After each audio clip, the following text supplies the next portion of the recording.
Hey, this is Malcolm, and welcome to another Destiny 2 video on M3 Gaming. I'm going into the Vanguard Ops playlist. It is, I think it's Brawler.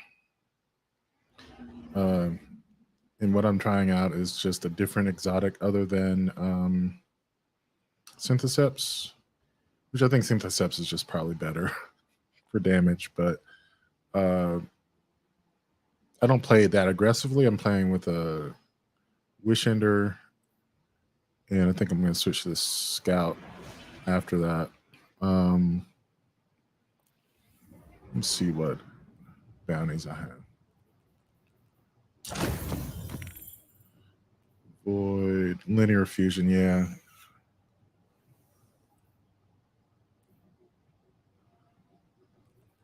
I could actually just go ahead and put that on.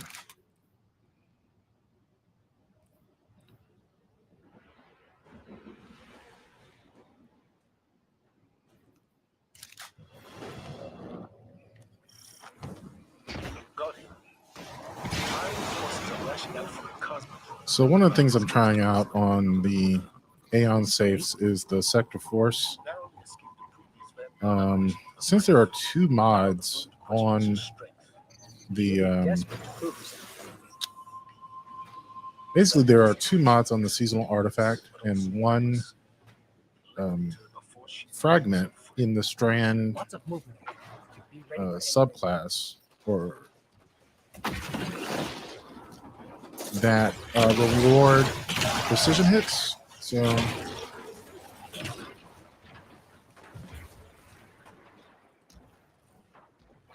or rapid precision hits on a target. You sever enemies with on that.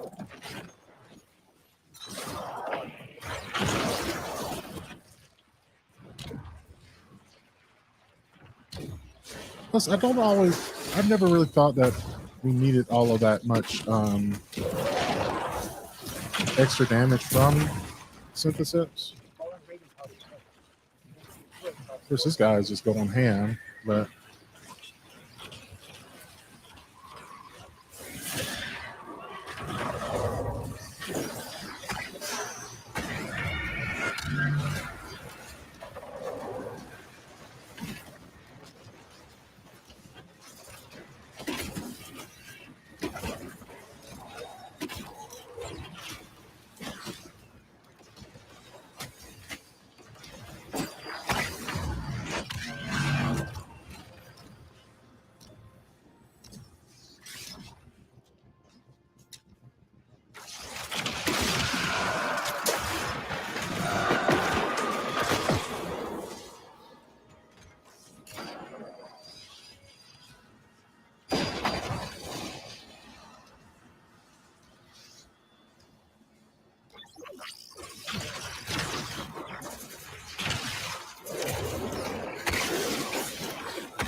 dense hive signatures in a facility up ahead. I don't like this. Yeah, I mean, this is the natural habitat for a Titan, is a brawler environment. All right, this guy's just going in.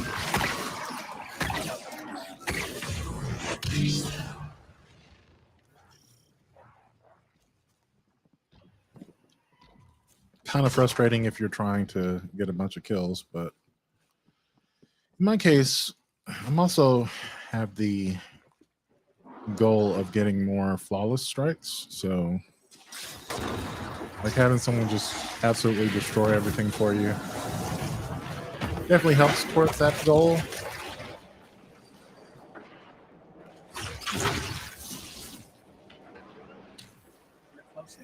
She won't escape this.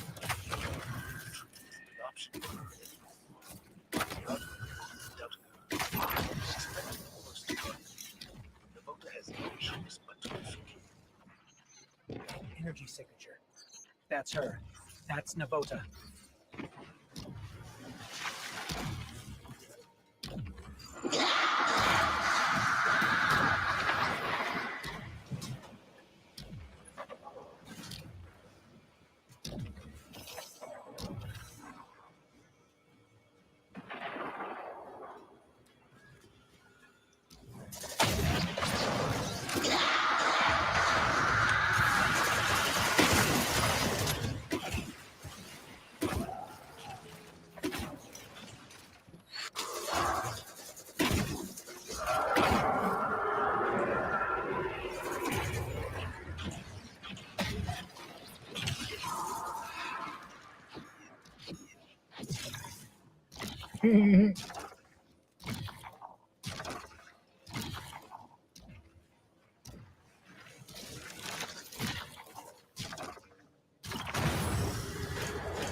It's like I wanted to kill some things too.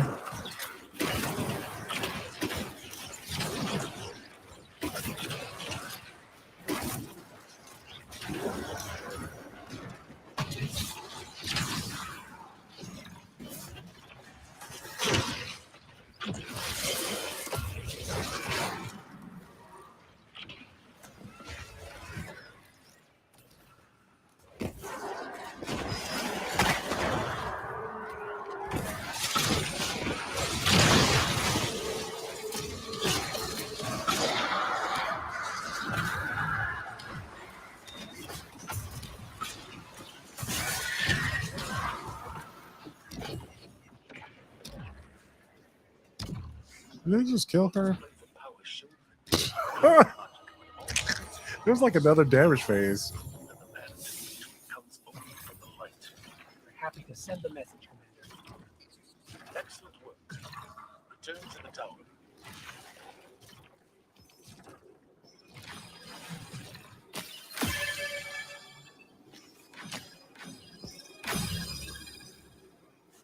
That's crazy. So, yeah,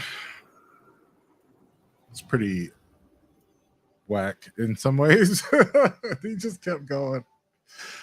But at the same time, the flawlesses, I mean, are racking up. I don't know why I do that, other than that it's gives me something to think about when I do build crafting. And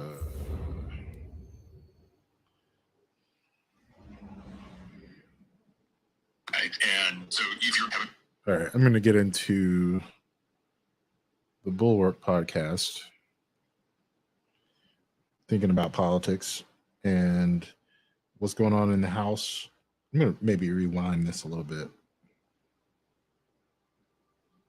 But my good friend Chip Roy, who are concerned about policy issues. So you take those three things put together, and Kevin McCarthy, the speaker, has made promises on each of those issues to different groups. And now it is all coming due at the same time. I guess the question is, are these reconcilable? Because Kevin McCarthy has finessed this so far. His political skill has basically been to, throw out promises like Skittles, some of which are like mutually exclusive. Right. Exactly. Yeah. And I mean, the Post did a feature a few months ago, and it was the 5 families of the House Republican Conference. But what's funny is the McCarthy folks loved it. And, they said that this really is actually what it's like. And I think that it's true, and maybe that's not tenable in the long term. Obviously, this is coming against the backdrop of an election being not much more than a year away. And so if you're Kevin McCarthy, how much are you thinking about your own survival? Yeah. Which obviously everyone thinks of that first. But how much are you thinking of strengthening your party's hand going into the election? Biden looks so weak right now in the polls, but a Republican impeachment inquiry could end up playing to his advantage. Even a shutdown fight could end up playing to Biden's advantage. And are they thinking a year ahead, or are they thinking 3 weeks ahead?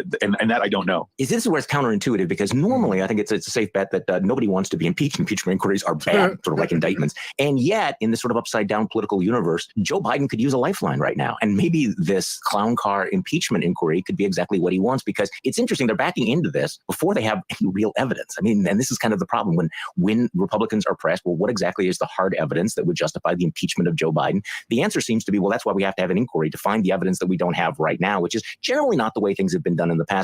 So how do you think the impeachment plays out? So far, Jim Comer's investigations have not been, this has not been the Army McCarthy hearing. This has not been really successful, the Watergate hearings. So it depends on whether they have the goods or are going to get the goods. Yeah. I mean, all indications are that they have a lot of scintillating and embarrassing stuff about the president's son, but they don't have enough. So when you ask about Ken Buck, I think that McCarthy can thread this particular needle and buy himself a couple weeks by saying, look, this is just an inquiry into whether there should be impeachment proceedings and to see if evidence turns up. And that's how you can sort of get the bucks of the conference to go along. But then, you send articles of impeachment impeachment to the House Judiciary Committee, I'm not sure what those articles of impeachment would be for. And that is where it gets dicier. And if they don't have the goods, Give me then an example. What are the goods for people who haven't been paying attention to all this? yeah, I mean, I think in this case, it would be evidence that Joe Biden directly benefited financially in more than just like Hunter paid his cell phone bill one time. That he was part of these sleazy deals of Hunter. Exactly. And the deals were sleazy. And I think Democrats should stipulate that. No, I mean, Hunter Biden clearly was trading upon his father's name. He had these sleazy international deals, and he made a lot of money, which he blew on cocaine and women. I don't know what he did with it.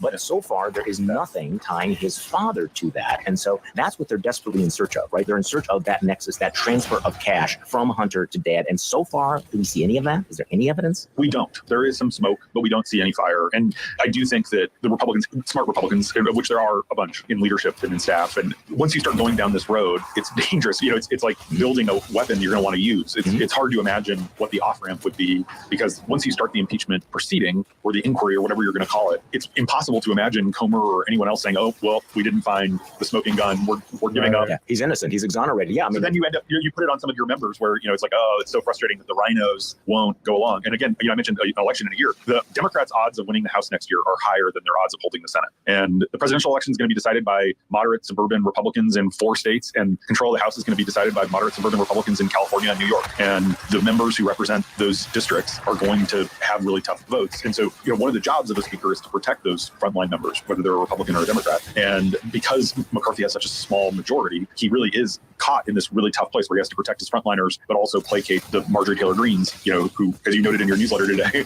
on September 11th is out there playing for secession. I mean, it's hard. I'm not sure. I think the speakership in this environment, with this party, with this conference, it might be an impossible job. well, that's why it is kind of compared to a Rubik's Cube for McCarthy, because you have to get these Freedom Caucus guy plus Marjorie Taylor Greene, who's been kicked out of the Freedom Caucus, whatever. Can't get too deeply into that particular food fight.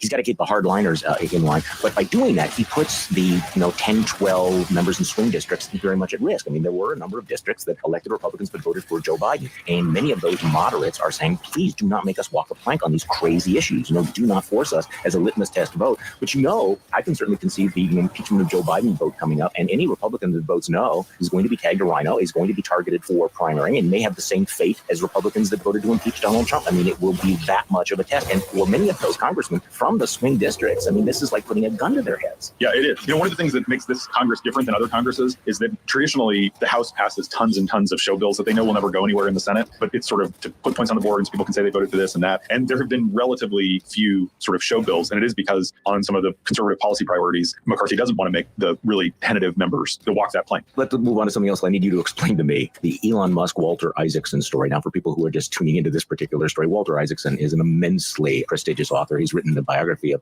Leonardo da Vinci and of Ben Franklin, of former editor of Time magazine. And he's been working on a biography of Elon Musk. And of course, wow, what a tangled web, dealing with the mind of Elon Musk is. And there was a back and forth over the last couple of days played out in the pages of the Washington Post, where Walter Isaacson wrote a story about Elon Musk essentially shutting off Starlink satellite access to the Ukrainians who were trying to attack the Russian fleet. Elon has pushed back. Walter Isaacson has corrected that story. I mean, it seems like a terrible mess. We know that everything Trump touches dies. Is this one of these cases of everything Elon touches dies? I mean, where's the Walter Isaacson book on this whole Starlink thing? Because I have to admit, it's making my head hurt. It is making my head hurt too. I've been following it closely. The publication date for Walter's book is today. We ran an excerpt obviously last week. And I think in this particular case, Elon does a lot of things. He's very much kind of a shoot first, ask questions later kind of guy.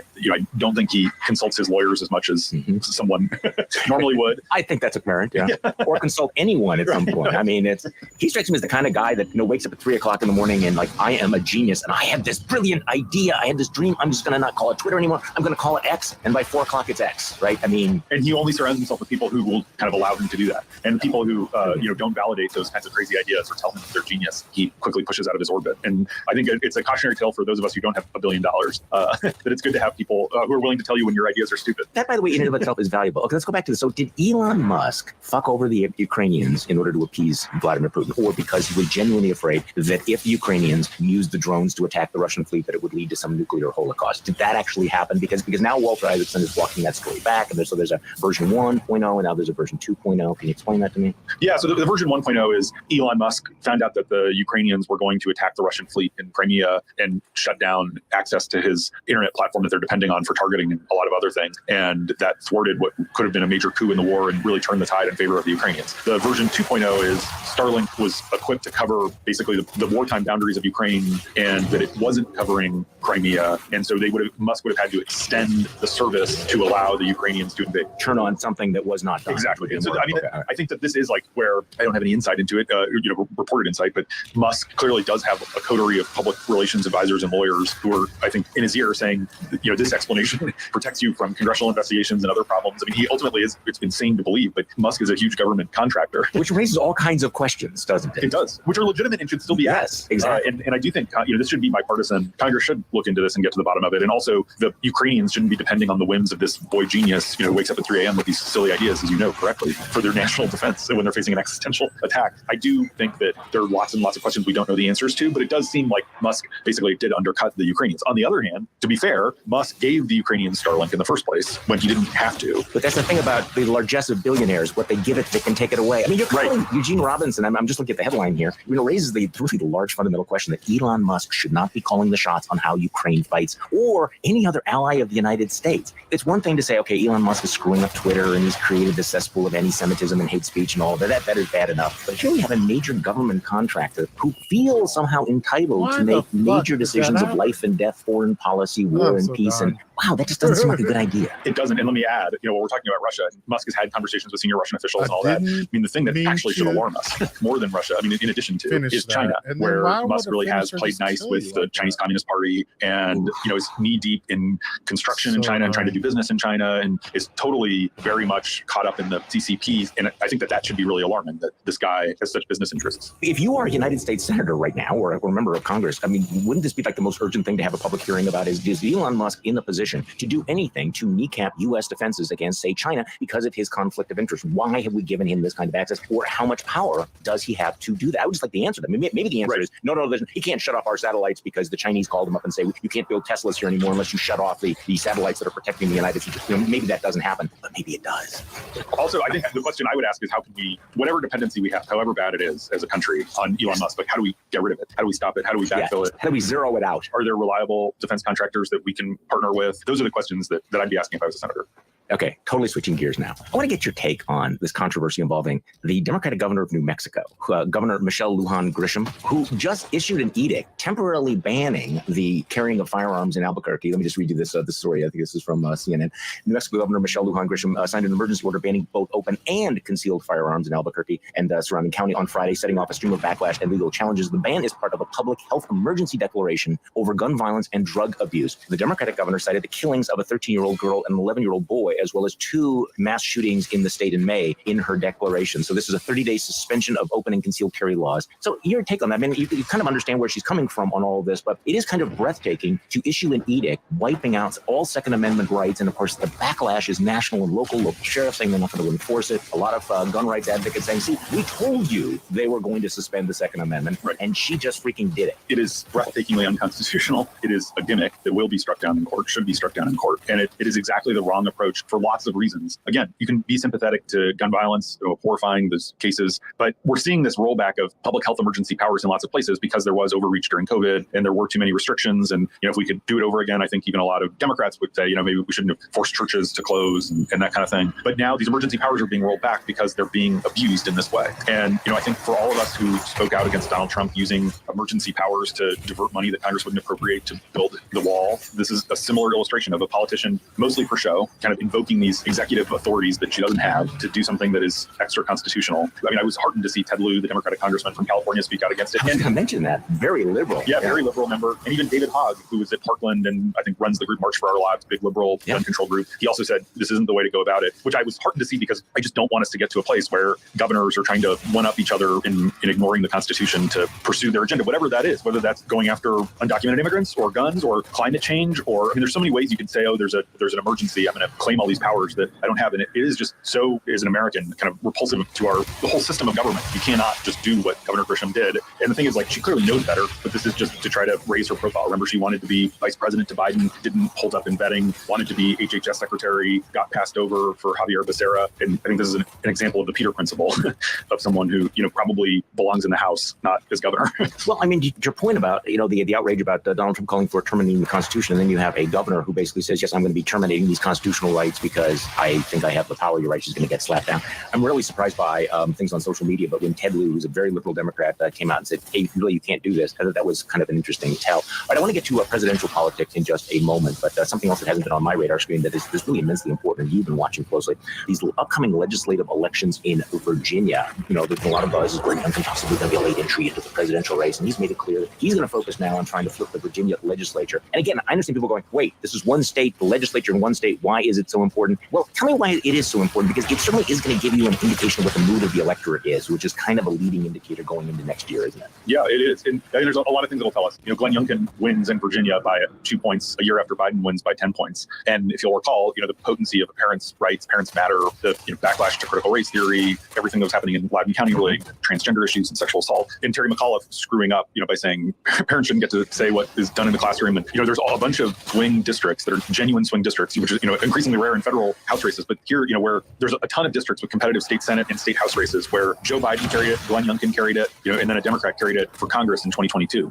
And so it really is a great proxy and window, for one, on whether the parties will be motivated. Will voters be motivated to come out? The biggest issue, certainly as far as Democrats are concerned, is abortion. And right now there's divided government. The Democrats narrowly control the state Senate, the Republicans narrowly control the state House, and then you have a Republican governor. And Glenn Youngkin says that if Republicans win control of the House and Senate, and both really up for grabs, then he will sign a 15-week abortion ban with exceptions for rape and life of the mother and incest. But what he has declined to say is if the Republican legislature passes a 6-week ban, would he sign it? And he's kept the door open to that. And he said, look, 15 weeks is what we're going to get. But so you have Democrats who are going around saying, this guy's, he's going to sign a 6-week ban if he can. He will be able to sign a 15-week ban if Republicans just pick up a couple seats. So it is a test of whether Democrats can still use the Dobbs decision, the abortion issue, to rally their voters. So is that the dominant issue? Republicans are trying to make the kind of education, parents' rights the dominant issue. Youngkin's popular. He's in the 50s, approval rating wise. There was a big state surplus, thanks in part to federal money, but the state's doing pretty well. Youngkin has done a bunch of good stuff with trying to raise educational standards. He has tried to invest in behavioral health. He has cut taxes. I mean, there's a kind of a record that he can run on of actually doing a bunch of stuff in divided government. Youngkin is going around the state doing these town halls in the swing districts because he is popular. And the big sign behind him at these town halls says parents matter. And he still he pardoned the Loudoun County father over the weekend. So certainly in Northern Virginia swing districts, Republicans aren't running on, we're going to restrict abortion after 15 weeks. Right. But I do think if Republicans win control of the state House and Senate, I think it will say something about the flagging, galvanizing power of Dobbs, going into 2024.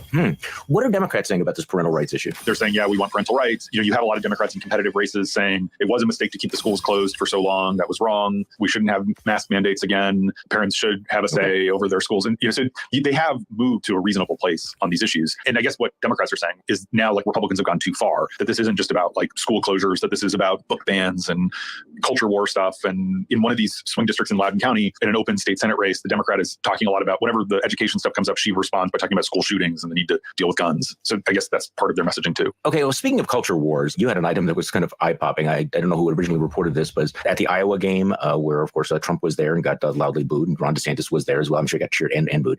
But there was this initial report. DeSantis' campaign is geo-targeting an ad directly to people's phones in the stadium that hammers Trump for allowing transgender women to compete in Miss Universe. I mean, wow. And as you point out, imagine this being your case for why you should be the leader of the free world, small, narrow-minded, and unserious. As it turns out, it wasn't DeSantis' actual campaign. It was DeSantis' super PAC, Never Back Down. But still, James, is this the issue? Yes, their message. Is this the issue? Okay, you're sitting around the room and you're going, okay, Iowa football game. What can we do? We can geo-target these messages. What should we go for? Transgender women competing in Miss Universe, that's their go-to issue? It's really depressing. I mean, what it feels like is a Hail Mary pass, which is that, that Ron DeSantis knows that he's behind meaningfully, by a couple touchdowns. And they're looking for a way to peel off evangelicals in Iowa who voted for Ted Cruz over Donald Trump in the 2016 caucuses. And they see this as a wedge to be able to do that. And so they're running that play. But I do think it shows a fundamental unseriousness. If that's your rationale for being the leader of the free world, you shouldn't be the leader of the free world. It is the super PAC, not the campaign, but it's embarrassing. It's embarrassing that that's your message. I'd forgotten that Donald Trump controls Miss Universe. I mean, or used to control Miss Universe. So is this a thing, really? Does he still control Miss Universe? He still own it? No, I think he sold it a couple years ago. So did he allow transgender? I mean, what?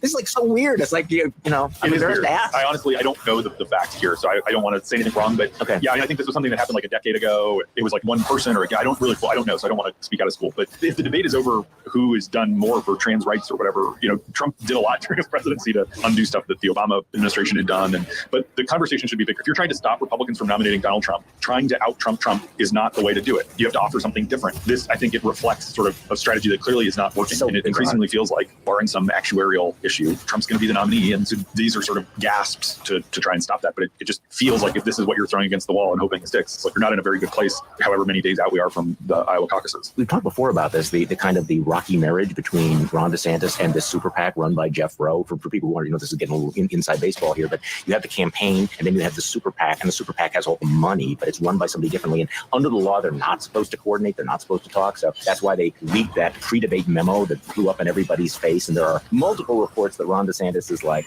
what the F is going on with these guys? Jeff Rowe is basically buying multiple summer houses for this campaign while the thing is just going up in flames. I mean, this is part of the massive mega grift of American political consultant politics, isn't it? Rowe was Glenn Youngkin's strategist in 2021. We did a better job there. But. Yeah, exactly.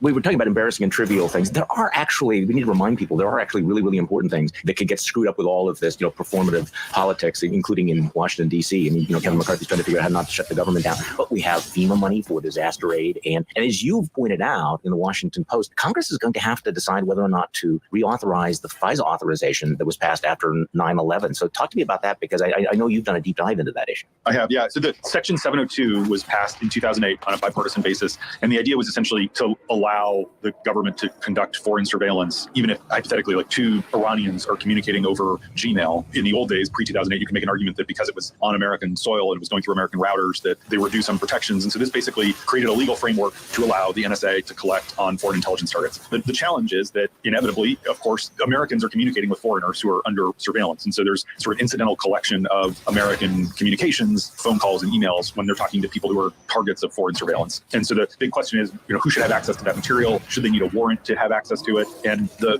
government, so it's been reauthorized twice. It expires every 5 or 6 years. It's expiring again at the end of this year. And the government is quite persuasive that this has become the most important tool for combating terrorism, espionage, that they've stopped assassination attempts, cyber hacks. They broke up a Chinese spy ring in the United States. What happened to Carter Page is very different. It's a totally different section, a different part of the law than what's expiring. But there are a lot of people on the far right and the far left who don't want to renew this program. And there have been some abuses. The FBI was searching the database of 702, which is the foreign intelligence stuff. They were checking the names of Black Lives Matter protesters and January 6th rioters to see if they were involved with any foreign intelligence agencies, out of fear that maybe there was some government behind what happened on January 6th. There was not. And so there's a lot of oversight, and sort of like that shouldn't have happened. And so we wrote an editorial in the Washington Post last week outlining some reforms that can be made to the program. For example, it shouldn't be used for non-national security related criminal investigations, but the tool is so essential. 59% of the items in Joe Biden's presidential daily brief last year cited intelligence gathered under Section 702 of FISA. So that would all be closed off if this program isn't extended by the end of the year. And right now it looks like it may not be. So I think it's essential to extend it, and Congress, in a bipartisan way, needs to get its act together. I think this is going to be the most important national security thing this Congress does. But you can do it in a smart way with reforms, and both sides sort of get what they want, and there's some trading space, and the administration's willing to negotiate. But that's one of those issues that is on the back burner, but really does matter, especially, here we are 22 years after September 11th, and this system was created to prevent sort of the high wall of separation between foreign intelligence gathering and domestic law enforcement. This was supposed to fix that. And so if you re-erect that barrier, we're just asking for another attack. So will this be up to Tommy Tuberville? Unfortunately,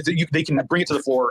There's a lot of people that are never going to vote. This just brings up this strange story that I'm going to admit I completely do not understand why the United States Senate is allowing Tommy Tuberville, one guy, to hold up all of these military nominations and promotions. Why Mitch McConnell is allowing this to happen, why Chuck Schumer is allowing this to happen, why the United States Senate continues to have this weird tradition of one member being able to put a hold on nominations. That's not in the Constitution, is it, James? That's not something that the founders thought was a good idea. Isn't this a good moment to say this is just crazy? Well, I agree. It's shameful what Tuberville is doing. I know a lot of really great guys who are in the military who are affected by this directly. There are reasons why this is not in the Constitution. The framers, we had an Articles of Confederation that gave every state veto power over everything, and that didn't work. So we came back 9 years later and wrote the Constitution. So the kind of the heckler's veto is not a good way to govern. I'm a supporter of the filibuster. I think that it prevents craziness on both sides and prevents kind of erratic movements and lowers the stakes of our elections. But I do think that McConnell and Schumer both have levers at their power to sort of jam through these promotions. And these are all deserving people who, it's not just the chairman of the Joint Chiefs of Staff, it's lieutenant colonels and colonels. I think this is a good moment to revisit some of the whole policy. You mentioned the anniversary of 9/11. Of course, we all remember what happened that day. We had a really powerful piece, I thought, in the Bulwark yesterday by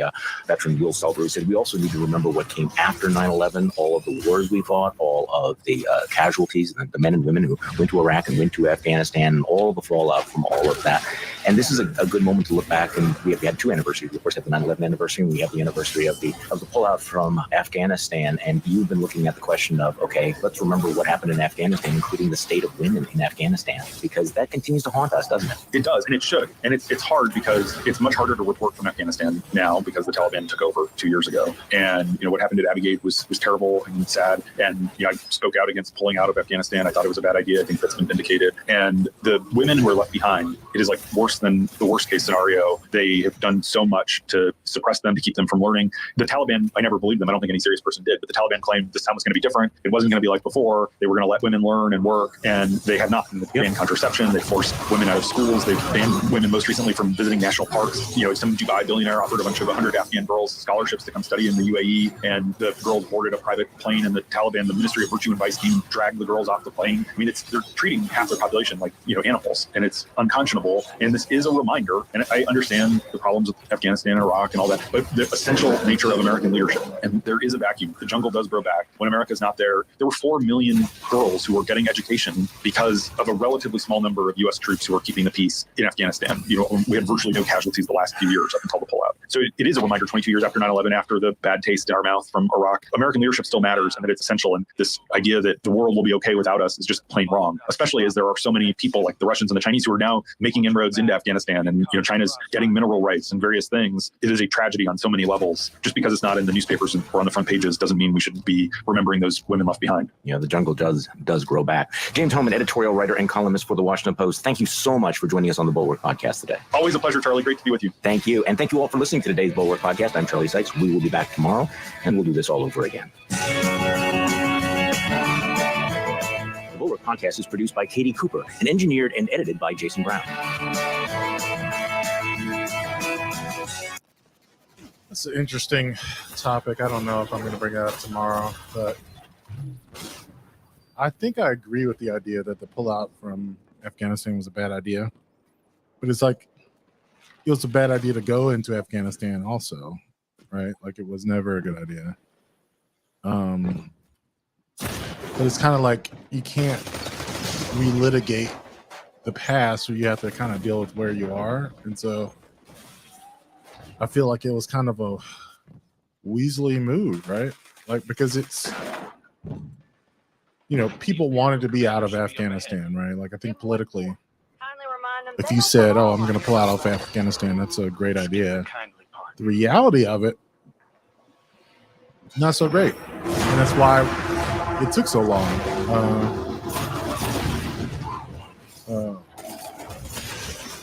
Kind of like Abu Ghraib, I think Obama got a lot of flack for not ending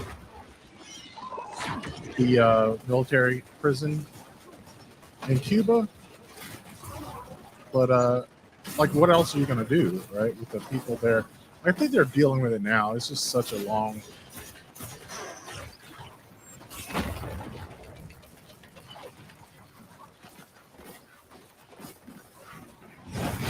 Ooh, shit.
Damn. Banner of War is strong as fuck. The healer was kept me going. We have cocoa? Is that a thing with that? I'll put on some water.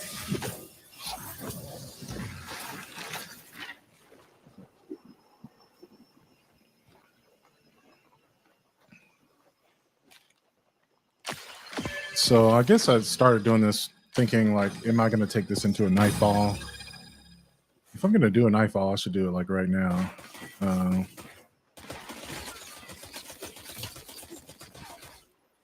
I don't think I'd run a sword though. Probably this linear like I did on the previous one. Let me see if I can do it. I got a little bit of time. Kind of feel hungry though. You know what? I'm gonna take a break. I might do one tonight, but